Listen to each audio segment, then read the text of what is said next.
I'm Jerod Bangert. I'm 13, and my dad died 2 years ago. It hurt a lot, because I spent every other weekend with him, and we did a lot of fun stuff, like fishing and playing video games. And the thought now of not seeing him, it's hard. My name is Abby Shireman, and I'm Jerod's mom.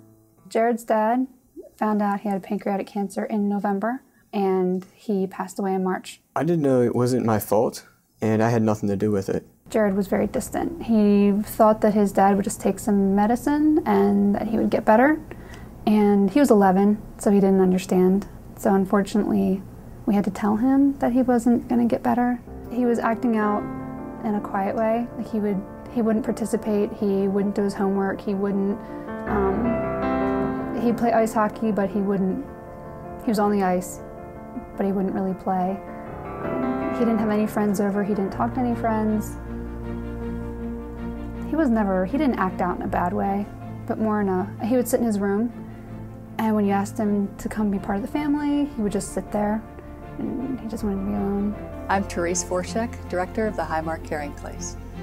When a family member dies in the life of a child, it really turns that child's life upside down, and they need some extra support.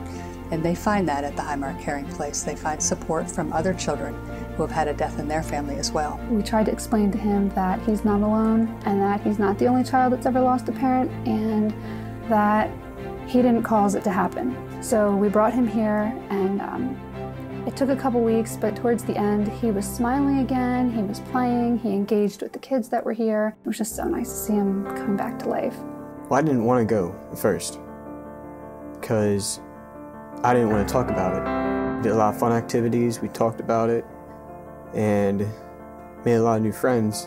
For a 14-year-old to say to another 14-year-old, you know, I cried myself to sleep last night, and to get that understood and not be laughed at, not to be ridiculed, it's very important. All of our programs and services are offered at no charge. Typically, families come to the Caring Place every other week for a series of 10 meetings, and each one of those meetings is approximately 2 hours long. And again, they meet with their peers in their peer support groups, and the adults come as well, and they meet with other adults who have had a family member die, and they share their experiences of grief as well as the experiences of their children. It's okay to feel sad about it, it's okay to miss them.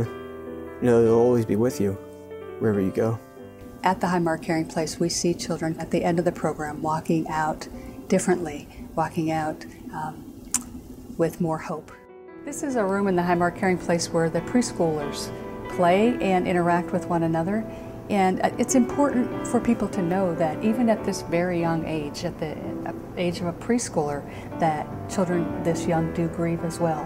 Because we serve so many children and families, we're always looking for volunteers, and it's a terrific way for anybody who would like to give some support to a child in the community to give back and to really feel like they're making a difference in the life of a child.